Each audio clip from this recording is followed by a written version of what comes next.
বর্ষবরণের খবর জানাতে ঢাকা বিশ্ববিদ্যালয়ের চারুকলা অনুষদ থেকে সরাসরি যুক্ত হচ্ছেন সহকর্মী মাঝহারুল ইসলাম। মাঝহার, বর্ষবরণ ঘিরে কি খবর রয়েছে আপনার কাছে, আমাদেরকে জানাবেন।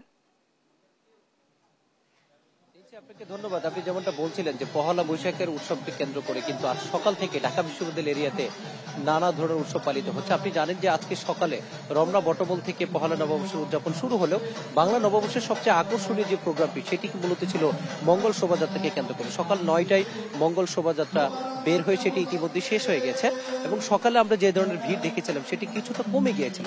তবে বেলা বাড়ার সাথে সাথে কিন্তু আবার ঢাকা বিশ্ববিদ্যালয়ের চারুকলা অনুষদে কিন্তু আবার আমরা বিভিন্ন ধরনের মানুষকে আসতে দেখছি। এখানে ছোট বাচ্চা থেকে শুরু করে তরুণ প্রজন্ম এবং বয়োজ্যেষ্ঠ মানুষদেরকে দেখছি। এই মুহূর্তে চারুকলা অনুষদের চৈত্র সংক্রান্তি নামে একটি বাউল দল তারা সঙ্গীত পরিবেশন করছেন এবং এখানে কিন্তু আস্তে আস্তে মানুষের ভিড় বাড়ছে। আপনি জানেন যে পহেলা নববর্ষের সবচেয়ে আকর্ষণীয় প্রোগ্রামগুলো কিন্তু চারুকলা অনুষদ থেকে হয়ে থাকে, যার ফলে বেলা বাড়ার সাথে সাথে এখানে তাদের আরো অনেকগুলো অনুষ্ঠান রয়েছে। ইতিমধ্যেই কিন্তু মানুষ আবার বিকেলে আসা শুরু করেছে। আপনি জানেন যে চৈত্র মাসের রোদ থাকার কারণে দুপুরের দিকে একটু মানুষ কম থাকলে কিন্তু বেলা বাড়ার সাথে সাথে আবার আমরা এখানে লোক সমাগম বাড়তে দেখছি।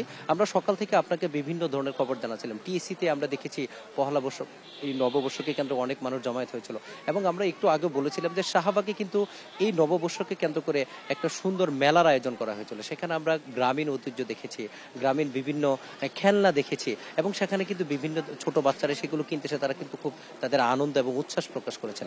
আপনি জানেন যে এই পহেলা বৈশাখ বা নববর্ষ এটি নতুন বছরকে বরণ করে নেওয়ার জন্য এক ধরনের প্রোগ্রাম, যেটি সূচনা হয়েছিল সম্রাট আকবরের সময় থেকে। সম্রাট আকবরের সময় শুরু হলেও ইতিমধ্যেই কিন্তু এটি বাঙালি জাতির ঐতিহ্যের অংশ হয়ে গেছে এবং এটি শুধুমাত্র ঢাকা শহরে না, সারা বাংলাদেশ ব্যাপী পহেলা বৈশাখটি পালিত হয় এবং এটি শুধুমাত্র এখন বাংলাদেশ না, আমরা বাংলাদেশের গণ্ডি পেরিয়ে বিশ্বের বিভিন্ন দেশে বাঙালিরা যেখানে রয়েছেন তারা কিন্তু সেখানে এই পহেলা বৈশাখের উৎসব পালন করেন এবং এই মঙ্গল শোভাযাত্রা এখন বিশ্ব ঐতিহ্যের অংশ। আপনি জানেন যে ২০১৬ সালে ইউনেস্কো মঙ্গল শোভাযাত্রাকে বিশ্ব ঐতিহ্যের অংশ ঘোষণা করে এবং চারুকলা অনুষদই মূলত তারা এটার পেছনে গুরুত্বপূর্ণ ভূমিকা পালন করছে। ১৯৮৯ সাল থেকে মঙ্গল শোভাযাত্রা শুরু হয়ে আসছে। এই মুহূর্তে আমরা দেখছি চারুকলা অনুষদে মানুষের আবার আস্তে আস্তে ভিড় বাড়ছে।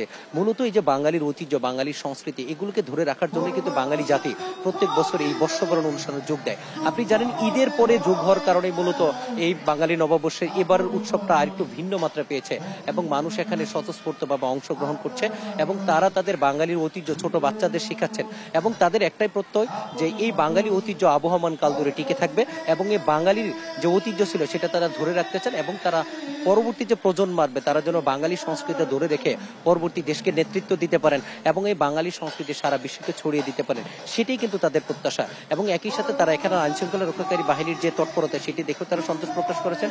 সব মিলে সকাল থেকে পহেলা বৈশাখের যে উৎসব অনুষ্ঠান শুরু হয়েছিল সেটি এখনো আছে এবং চারুকলা অনুষদে সেটি রাত অবধি চলবে এবং সেটি সারা দেশেও কিন্তু চলছে এবং এই নববর্ষের মাধ্যমে বাঙালি জাতির আবারও তাদের সেই ঐতিহ্যকে ধরে রেখে সামনের দিনগুলোতে অতিবাহিত করে তারা বাংলাদেশকে সামনের দিকে এগিয়ে নিতে চান, এমনটি কিন্তু তাদের প্রত্যাশা।